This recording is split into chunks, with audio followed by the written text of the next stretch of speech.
Josué capítulo 5.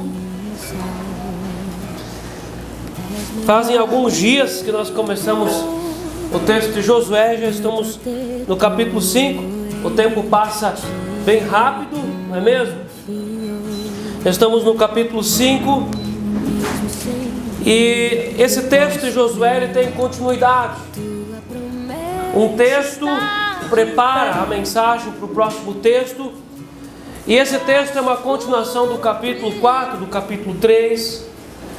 E nós só podemos entender esse capítulo 5 se nós conseguimos entender o capítulo 4, o 3, o 2, desde o começo do capítulo 1. A questão da passagem do Jordão, a questão da retirada dos altares, que são altares malignos, a construção de novos altares, um altar interno, outro altar externo, um altar debaixo da água, escondido dentro da consciência, e outro altar visível, que é o altar do ministério, o altar do nosso testemunho, o altar da nossa autoridade de vencer pecados, né? E a questão não é você fugir do pecado, a questão é você trabalhar de tal forma que o pecado foge de você, para que você consiga vencer a malignidade.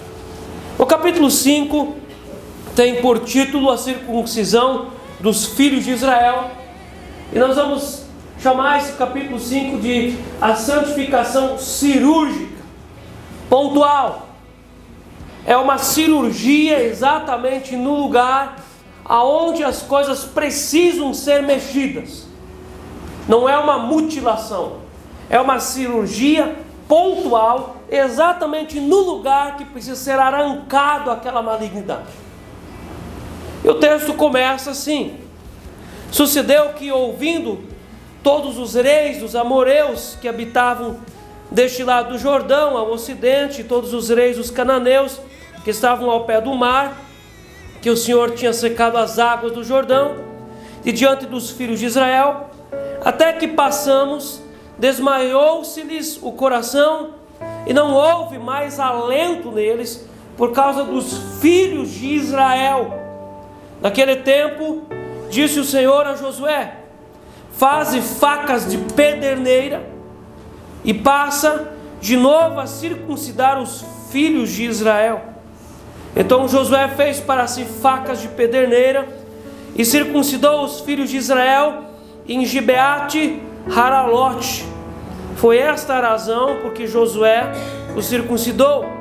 Todo o povo que tinha saído do Egito, os homens, todos os homens de guerra, eram já mortos no deserto pelo caminho, porque todo o povo que saíra estava circuncidado, mas a nenhum deles que nasceram no deserto pelo caminho, depois de terem saído do Egito, haviam circuncidado, porque 40 anos andaram os filhos de Israel pelo deserto, até se acabar toda a gente dos homens de guerra que saíram do Egito, que não obedeceram à voz do Senhor, aos quais o Senhor tinha jurado que lhes não havia de deixar ver a terra, que o Senhor, sob juramento, prometeu dar a seus pais, terra que mana leite e mel. Porém, em seu lugar, pôs a seus filhos, a estes Josué circuncidou, porquanto estavam incircuncisos, porque os não circuncidaram no caminho. Tendo sido circuncidada toda a nação, ficaram no lugar do arraial até que sararam. Disse mais o Senhor a Josué: Hoje removi de vós o opróbrio do Egito, pelo que o nome daquele lugar se chamou Gilgal até o dia de hoje. Estando, pois, os filhos de Israel acampados em Gilgal, celebraram a Páscoa no dia 14 do mês, à tarde, nas campinas de Jericó. Comeram do fruto da terra no dia seguinte à Páscoa. Pães asmos e cereais tostados comeram neste mesmo dia. No dia imediato, depois que comeram do produto da terra, cessou o maná e não o tiveram mais os filhos de Israel. Mas naquele ano comeram das novidades da terra de Canaã. Estando Josué ao pé de Jericó, levantou os olhos e olhou. Eis que se achava em pé diante dele um homem que trazia na mão uma espada nua. Chegou-se Josué a ele e disse-lhe: És tu dos nossos ou dos nossos adversários? Respondeu ele: Não, sou o príncipe do exército do Senhor e acabo de chegar. Então Josué se prostrou com o rosto em terra e adorou e disse: Que diz meu senhor ao seu servo? Respondeu o príncipe do exército do Senhor a Josué: Descalça as sandálias dos pés, porque o lugar em que estás é santo. E fez Josué assim. Amém? Então esse capítulo 5, eu não sei dizer hoje para vocês quantas aulas, quantas meditações nós teremos nesse texto, provavelmente algumas. E eu quero tirar tudo que o texto oferece. A gente não vai conseguir tirar tudo, mas tudo aquilo que é interessante para nós, nós precisamos aprender. Meus irmãos, isso aqui acontece após a travessia do Jordão. A travessia do Jordão é um profundo arrependimento. Muitas vezes as pessoas não conseguem mover um profundo arrependimento. O que faz com que a pessoa não consegue profundamente se arrepender das coisas? Às vezes a pessoa não entende que tal situação é pecado. Outras vezes a pessoa não quer entender que tal situação é pecado. Outras vezes as pessoas entendem que elas nem têm pecado. Eu não peco. Eu sou evangélico tantos anos, não tenho pecado. Mas quando nós olhamos lá no capítulo 21 de Mateus, quando a Bíblia fala sobre o dono da vinha, que preparou a vinha, e a vinha ali simboliza, significa a igreja de Jesus e também significa cada cristão. O dono da vinha coloca na vinha um lagar, coloca uma sebe, coloca uma torre de vigia. A torre de vigia é para vigiar, para cuidar. A sebe é proteção. E o lagar é lugar de arrependimento. O lagar era o lugar onde se pisavam as uvas. O lagar é o lugar onde que se pisa o coração, até que o coração saia a casca, saia aquela pele dura, enrijecida, e ele torne a virar carne. É necessário ter na nossa vida um lagar. A nossa igreja precisa mover estudos, e nós precisamos ter um lagar aqui na igreja, lugar de arrependimento. Nós precisamos continuamente nos arrepender dos pecados. E a travessia do Jordão fala exatamente de um profundo arrependimento. E esse arrependimento, ele amolece aquela casca do pecado, aquela corja de pecado, aquela coisa morta que a pessoa tem dentro dela. Às vezes a pessoa tem dentro dela muitos defuntos de tanta gente que ela já matou, não perdoando. E aqueles defuntos, eles só dissolvem, soltam, mediante um profundo arrependimento. Então esse texto aqui, ele vem após a travessia do Jordão. Quando você olha o capítulo 6, o título do 6 é a destruição de Jericó. Eles estavam entre o Jordão e a muralha de Jericó. Eles estavam entre algo profundo que eles viveram: posicionamento, arca de aliança, sacerdócio, tudo aquilo que nós passamos, aquilo que nós estudamos aqui, eles passaram, eles tinham dentro da vida deles esse sacerdócio, esse posicionamento, essa experiência, esses altares, essas pedras. E eles estavam agora de frente de Jericó. Jericó não está fora, mas está dentro de nós.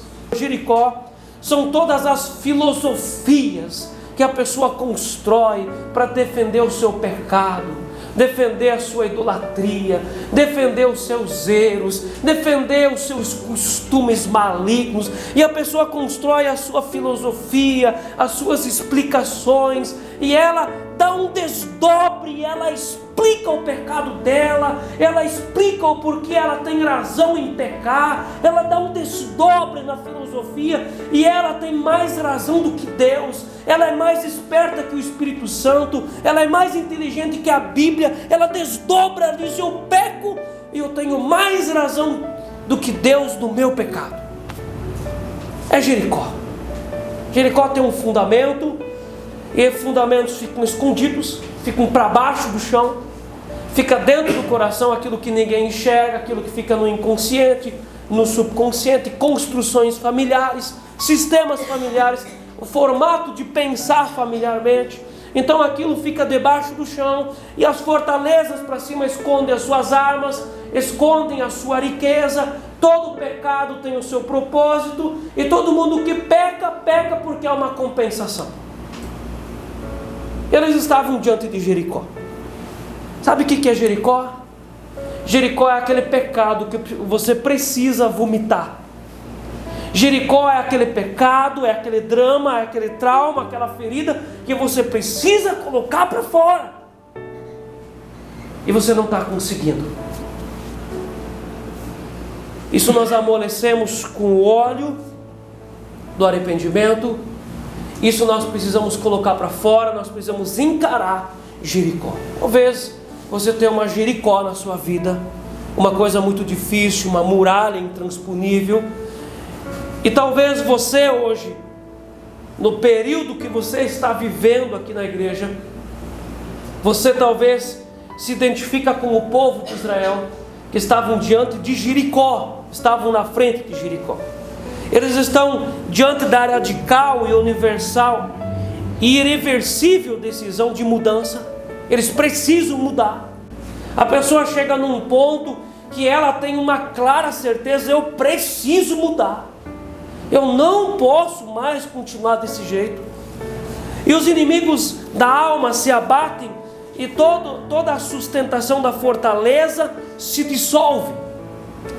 Eles já haviam vencido a fortaleza. Jericó não está fora, mas está dentro. Essa fortaleza está dentro da pessoa, e a pessoa vence essa fortaleza passando pelo Rio Jordão. Quando nós olhamos o verso 1, nós vemos aqui que os povos já estavam dissolvidos, os inimigos estavam amedrontados. Sucedeu que, ouvindo todos os reis dos amoreus que habitavam deste lado do Jordão, ao ocidente, todos os reis dos cananeus que estavam ao pé do mar, que o Senhor tinha secado as águas do Jordão de diante dos filhos de Israel, até que passamos, desmaiou-se-lhes o coração. Desmaiou-se-lhes o coração, e não houve mais alento neles, por causa dos filhos de Israel. Espíritos malignos, culturas familiares, posicionamentos errados, filosofias malignas são os inimigos da nossa alma. Satanás é o inimigo da nossa alma. E os inimigos aqui estavam dissolvidos, amedrontados, por causa das decisões interiores que eles tinham tomado. A nossa mudança exterior, ela começa com decisões corretas interiores. Nós precisamos tomar decisões corretas interiormente, nos levantarmos do nosso leito, das nossas muletas, e tomar decisões sérias interiormente. Eu preciso mudar tal situação, eu preciso abandonar tal situação, eu preciso entrar no outro caminho, ter uma clara certeza, uma decisão de mudança. Apesar de ainda manter a sua aparência por dentro, a fortaleza já estava em ruínas, totalmente desfalecida. Estavam diante da muralha, aparentemente a muralha estava em pé, mas espiritualmente ela já estava implodida, porque Deus já havia dado vitória para eles, com decisões interiores. A fortaleza da alma implodida, significa que perdemos a vontade de pecar e já estamos inconformados com o cativeiro da vontade, do estado de derrota moral. Meus irmãos, quando há uma mudança na vida de uma pessoa, quando a pessoa chega num ponto que ela fica inconformada com o cativeiro, ela fica inconformada com aquilo, ela não aguenta mais. Aquilo que antes era tão prazeroso, depois gerava culpa, aí anestesiava a consciência e voltava de novo esse espiral. Agora a pessoa está num ponto que ela está inconformada, ela diz: eu não aguento mais. Toda disposição escravizante do pecado é então demolida, porque a pessoa entende com toda a alma, com todo o coração, com todo o espírito, o que ela precisa fazer. Em Romanos 6,14, o apóstolo Paulo faz uma afirmação, ele diz: porque o pecado não terá domínio sobre nós. É possível chegar num ponto em que o pecado não domina mais você.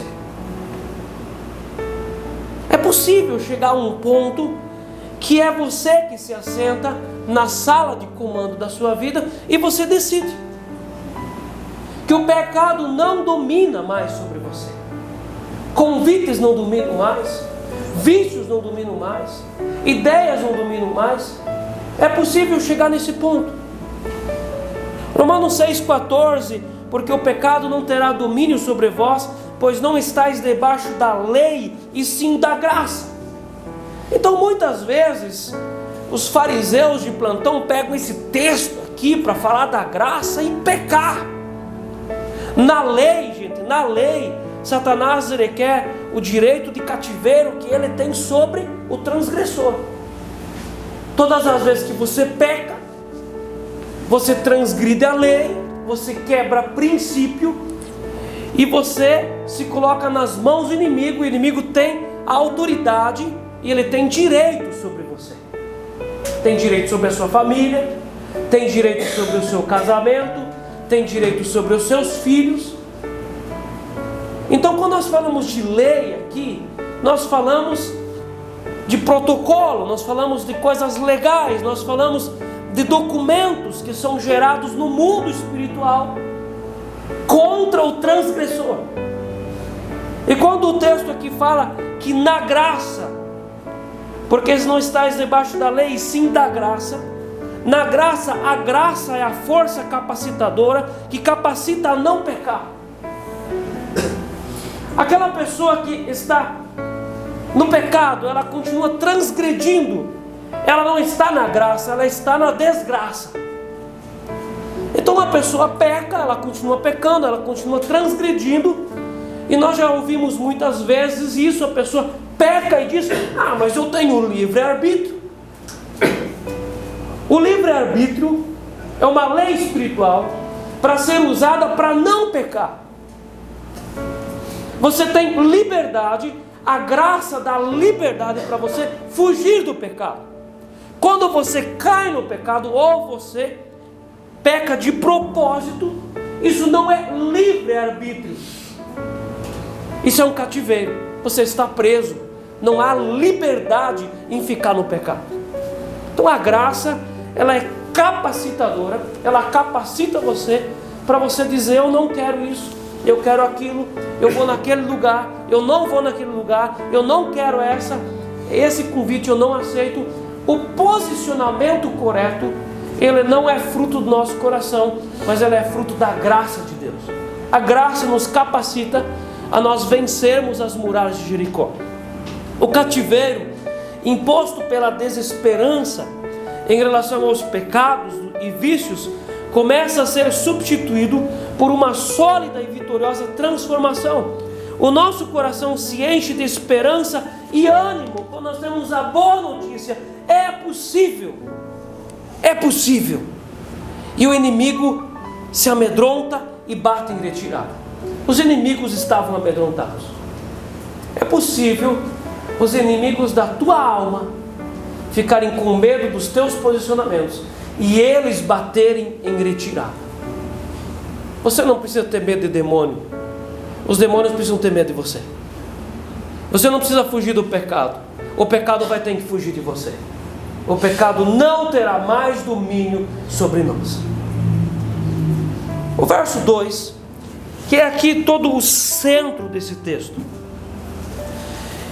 E na palavra de Deus nada é à toa, nada é por acaso. Por isso que esse verso primeiro é citado aqui, falando do amedrontamento dos inimigos. E logo no verso 2, naquele tempo, disse o Senhor a Josué: faze facas de pederneira e passa de novo a circuncidar os filhos de Israel. O evento principal desse capítulo, com certeza, é a circuncisão.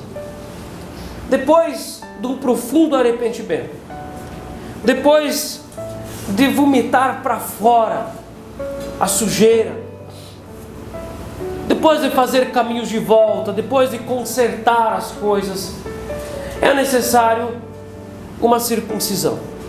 A circuncisão carrega uma série de analogias e significados em relação à vida espiritual, e esses significados precisam ser discernidos e colocados na nossa história, na forma como nós vivemos o cristianismo. A circuncisão fala de retirar a carne que impede o prazer da intimidade. Aquela pessoa que não tem prazer na intimidade com Deus. Sabe aquela pessoa que só busca a presença de Deus quando ela tem dores? Ela não tem prazer com Deus. Deus não é prazeroso para ela. Para a cabeça dela, Deus é um resolvedor de problemas. Deus não é o Senhor, o pastor da alma dela. Deus é um resolvedor de problemas para ela. Então todas as vezes que ela pensa em Deus, Deus significa para ela resolvedor de problemas. Deus para ela lembra a fuga de dores. Ela só busca Deus quando tem dores. E Deus lembra para ela dores. E há pessoas que são assim. Ela só se quebranta na presença de Deus quando ela tem um problema muito sério para resolver. Depois que ela resolve o problema, ela de novo se afasta de Deus. E nós também podemos pegar esse exemplo para pessoas evangélicas que estão sempre no culto, estão sempre frequentando o culto, mas que não têm intimidade com Deus.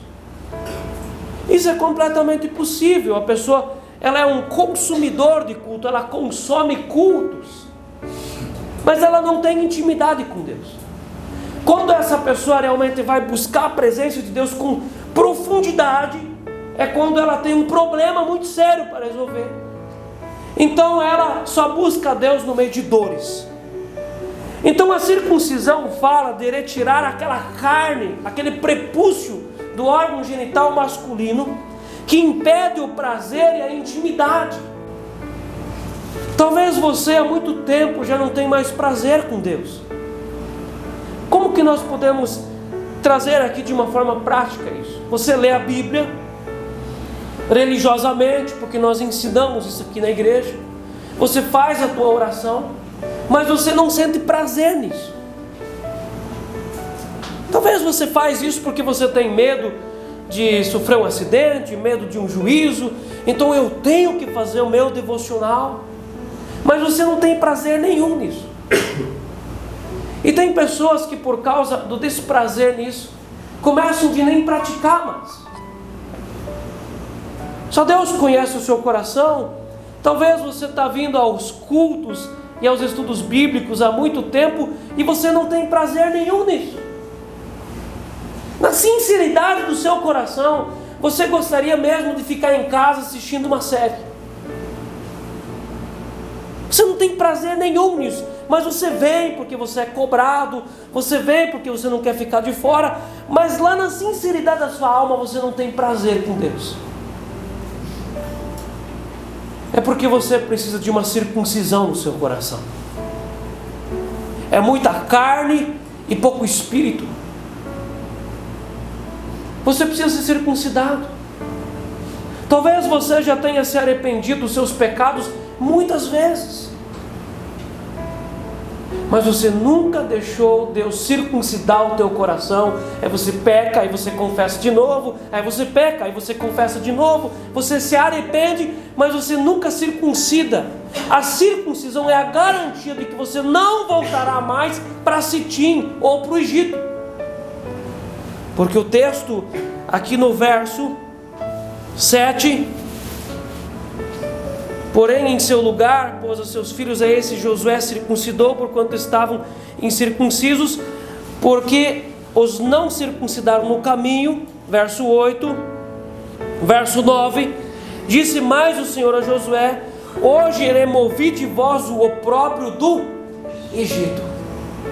Então nós temos aqui hoje um ingrediente além ainda, para dar uma complicada na matemática espiritual aqui.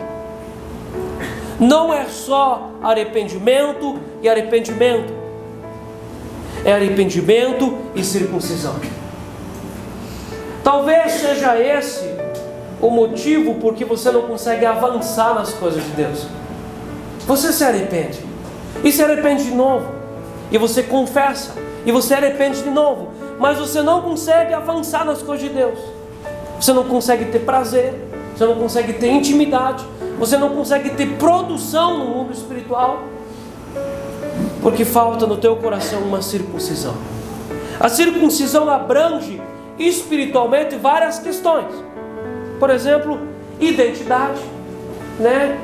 O sujeito, a pessoa física tinha que ser homem, e dava uma identidade para ela, uma identidade de povo de Deus. Identidade, nós falamos sobre identidade no culto passado. Então a circuncisão fala sobre identidade, fala sobre intimidade, fala sobre sexualidade, reprodução, aliança, casamento, família, igreja. Tudo isso a palavra circuncisão abrange aqui no texto. Mas a ideia central é a remoção cirúrgica da carnalidade tipificada pelo prepúcio. Prepúcio muito grande inviabiliza a intimidade. Prepúcio muito grande inviabiliza a reprodução. Prepúcio muito grande inviabiliza relacionamento. É muita carne, é muita opinião, é muita cabeça sua, é muito projeto seu, é muito prepúcio para pouca espiritualidade cristã. A circuncisão é uma aliança de sangue, gente. Quando o macho, o menino, ao 8º dia, era circuncidado, a partir de quando Deus ordenou que Abraão fizesse a circuncisão, a circuncisão é uma aliança de sangue, é derramado sangue. É como hoje o batismo. Vamos fazer essa comparação. Depois que aquele menino passava pela circuncisão, era tirado o prepúcio, era derramado o sangue, ele era consagrado ao Senhor. Então ele não se circuncidava todo ano de novo, porque se o homem se circuncidasse todo ano de novo, ficaria sem. Então não se circuncidava todo ano de novo. Era morto, era matado um cordeiro no lugar daquela circuncisão, e era derramado o sangue do cordeiro no lugar do sangue da pessoa. Por isso que primeiro a pessoa precisa passar por uma conversão, aí por um batismo, para depois ela ir para a ceia. E ela não é batizada de novo, e batizada de novo, e todo ano de novo, e todo ano de novo, e todo ano de novo, mas ela no lugar da circuncisão, ela mata um cordeiro. Nós sabemos que a ceia é por causa do sangue de Jesus. Amém? Amém. A circuncisão é uma aliança de sangue. Pode passar mais uma. Hoje a gente tem aqui uma nova imagem. Em Romanos 2, 28 a 29, o apóstolo Paulo faz um tratado teológico aos romanos, falando sobre alianças. Hebreus é um tratado teológico falando sobre mudança de lei. Você vai ver em Hebreus a questão do sacerdócio, a questão do sacrifício. Mas em Romanos nós temos um tratado acerca de leis. E o apóstolo Paulo fala assim, porque não é judeu quem o é apenas exteriormente, nem circuncisão que é somente na carne, porque os judeus diziam que só o órgão sexual circuncidado já era o bastante para ter uma aliança com Deus. E o apóstolo Paulo fala: não é só na carne, não é só no corpo, porém judeu é aquele que o é interiormente, e circuncisão a que é do coração, no espírito, não segundo a letra, e cujo louvor não procede dos homens, mas de Deus. Circuncisão no coração, ter um coração circuncidado. Imagina um coração com uma membrana grossa, e aquele coração se torna um coração insensível para as coisas do espírito. A pessoa fisicamente ela lê a Bíblia, ela faz sua oração, ela participa de um culto, mas não passa disso. Fisicamente ela está ali. É como aquela pessoa que foi encontrada na festa de casamento, lá em Mateus 22, e o dono da festa chega e diz: o que você está fazendo aqui sem as vestes nupciais? Sai daqui. A pessoa está à mesa, mas ela não está conectada à mesa. É uma pessoa de coração incircunciso. E você precisa levar isso para a sua vida. Nós precisamos entender essa questão da circuncisão do coração.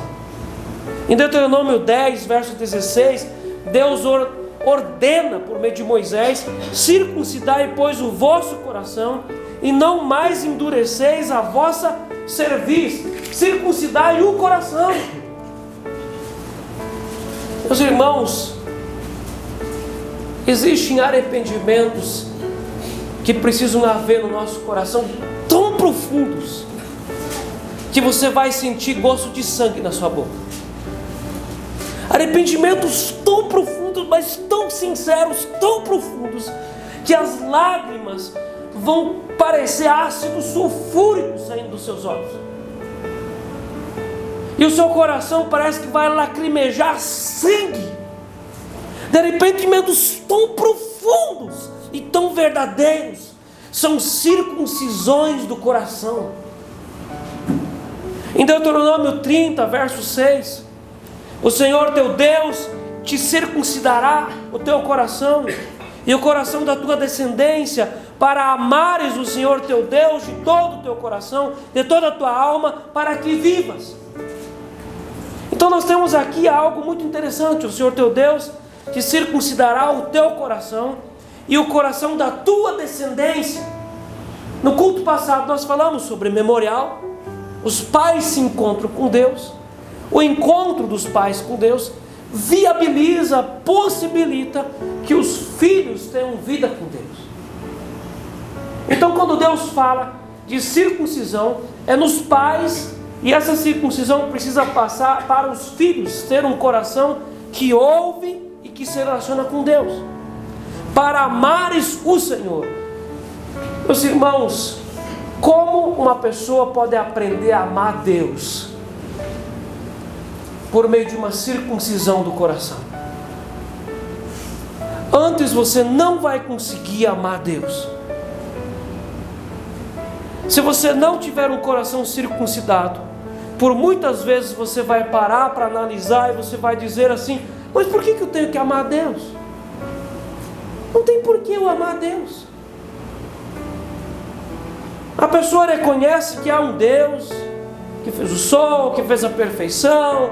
Ela não nega a existência de um Deus, de alguém que é transcendente, alguém que é criador, mas ela não consegue amar esse Deus. Por que não há amor? Porque existe uma casca enorme em cima do coração, intransponível, irrelacional. A pessoa não consegue se relacionar porque aquilo tira a sensibilidade, e a pessoa não consegue amar Deus. Ela não consegue amar Deus. É necessário tirar essa casca, é necessário arrancar esse prepúcio, é necessário circuncidar o seu coração, para amares o Senhor teu Deus de todo o coração e de toda a alma, para que vivas. Só existe vida aonde há prazer. Aonde não tem prazer, não existe vida. Experimenta viver algo sem prazer. Só existe vida onde há prazer. E o nosso prazer está no nosso Criador. E só existe prazer no Criador para um coração circunciso. Você tem um coração endurecido, um coração que às vezes você é grosso, estúpido e duro com a sua esposa, com a sua casa. Está aí a solução: a circuncisão do seu coração. Uma das linguagens mais fortes e abrangentes de como funciona o nosso relacionamento com Deus é a linguagem da aliança. A Bíblia começa falando sobre casamento e a Bíblia depois encerra falando sobre casamento. Começa falando de casamento de Adão e Eva. Adão é uma tipologia de Jesus, Eva é uma tipologia da igreja, e a Bíblia encerra mostrando e falando das bodas do Cordeiro, da festa eterna, do noivo Jesus se encontrando com a igreja que é a noiva. A Bíblia começa falando sobre a aliança e termina falando sobre a aliança. Por isso que uma das linguagens mais fortes e abrangentes de como funciona o nosso relacionamento com Deus é a linguagem da aliança, e a circuncisão consegue interpretar com clareza essa narrativa. A palavra circuncisão vem de corte circular. O prepúcio tem a forma de uma aliança, a aliança de sangue, uma marca íntima do órgão sexual masculino. Um corte circular, uma aliança de sangue, uma marca íntima. Nós falamos de uma marca íntima, nos lembra do altar colocado dentro do Jordão, uma marca íntima. Na aliança, aprofundamos a intimidade. Na aliança, nós aprofundamos a confiança. Não tem como você ter uma aliança, um casamento com Deus, se você não experimentar uma profunda satisfação nesse relacionamento. Não tem como você ter uma aliança com Deus, se você não tiver uma profunda satisfação com Deus. E essa satisfação, ela só vem depois que o prepúcio é tirado.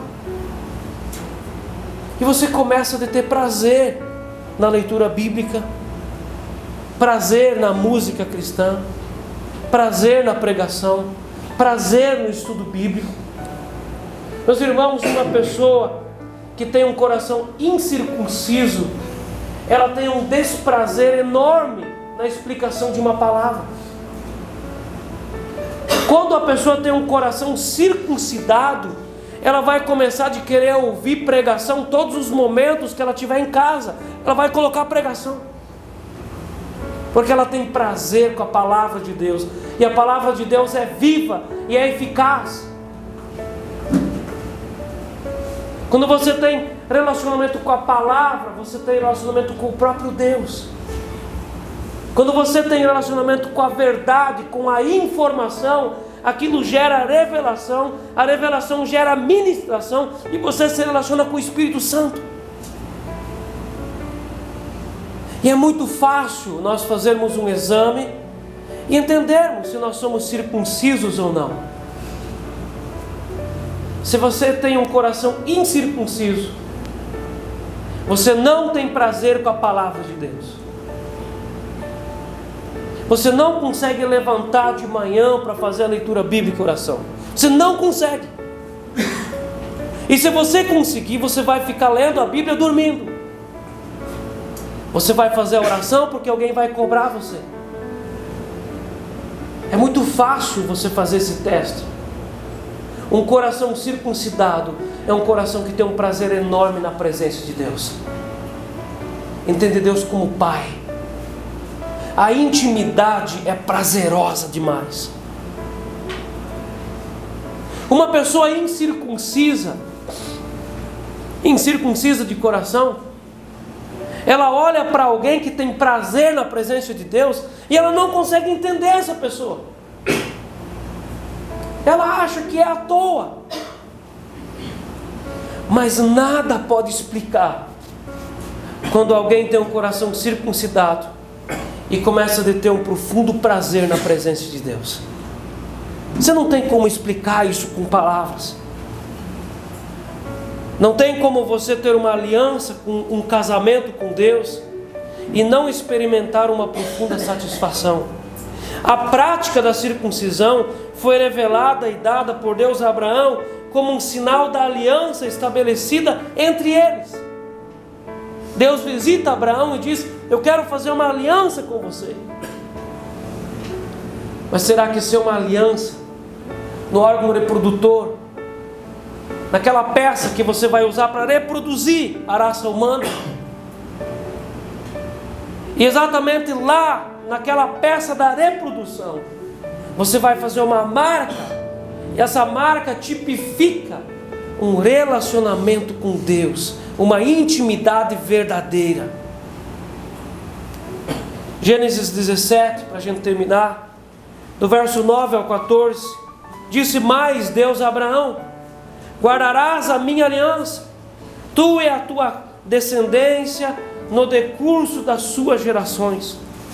Todo macho entre vós será circuncidado, circuncidareis a carne do vosso prepúcio. Será isto por sinal de aliança entre mim e vós. O que tem 8 dias será circuncidado entre vós, todo macho. A minha aliança estará na vossa carne e será aliança perpétua. O incircunciso, aquele que não for circuncidado na carne do prepúcio, essa vida será eliminada do seu povo, porque quebrou a minha aliança. Meus irmãos, essa aqui é a parte introdutória do nosso capítulo 5. Você pode ir lendo esse texto em casa, meditando sobre ele, porque nós vamos falar aqui sobre fazer uma ferida, sobre sarar a ferida. Nós vamos falar sobre tirar o opróbrio do Egito. O que é o opróbrio do Egito? É a vergonha que a pessoa carrega de quando ela estava no mundo. Esse opróbrio precisa ser tirado. Ninguém deve viver com o opróbrio, com a vergonha do passado na sua história. Esse opróbrio, essa vergonha pode ser tirada. Foi tirado o opróbrio do Egito e eles ficaram em Gilgal para serem curados. Gilgal aqui é o lugar aonde se tira o prepúcio. Nós já vamos terminar. Na escola, no EIFOL, quando nós estávamos lá em Curitiba, então no primeiro dia que nós chegamos lá, nós recebemos a ficha e depois as informações sobre preencher a ficha e tal. Então tinha um coordenador que estava organizando a questão dos atendimentos, e todas as tardes, depois do almoço, todos iam para a grande sala de aula e era chamado o nome dos que iam para o atendimento da cura e da libertação. E o coordenador sempre dizia: temos aqui a lista de quem vai para Gilgal. Então no segundo dia nós começamos a entender o que era Gilgal. Era o lugar da cirurgia. Cura e libertação não é virar um botãozinho e você está liberto. É cirurgia. É ser pontual. É arrancar a vergonha. Gilgal só foi o lugar de arrancar a vergonha e fazer aliança, porque antes foi levantado um altar aqui, com as pedras retiradas do fundo do Jordão. Não adianta você buscar uma circuncisão se você não quebrou os antigos altares da vergonha, você construir novos altares. A circuncisão só é possível depois que um altar ministerial é levantado na sua vida, para você circuncidar o seu coração. Amém. Amém. Em nome de Jesus. Bendito é o Senhor. Maravilhosa é a tua presença. Nós nos dedicamos, Senhor Deus, em ensinar a tua palavra nessa casa, porque nós desejamos que se comece nesse lugar um ciclo de prazer na tua presença. Nós desejamos que se comece nessa casa um ciclo de profunda rendição. Senhor Deus, que cada família aqui dessa igreja realmente tenha prazer na comunhão com o Senhor. Seu Deus, mostra, Seu Deus, para cada homem e cada mulher aqui, qual que é o prepúcio na sua vida que precisa ser arrancado, o que está impedindo a intimidade, o que está impedindo o prazer, o que está impedindo o crescimento espiritual, o que está impedindo da montagem de uma família espiritual. Senhor, nós entregamos nas tuas mãos cada um dos estudos de Josué 5, buscando entender profundamente qual que é o significado e a mensagem desse texto para a nossa vida, para a nossa realidade, para a nossa igreja e para a nossa casa. E assim nós oramos em nome de Jesus. Amém. Amém. Amém.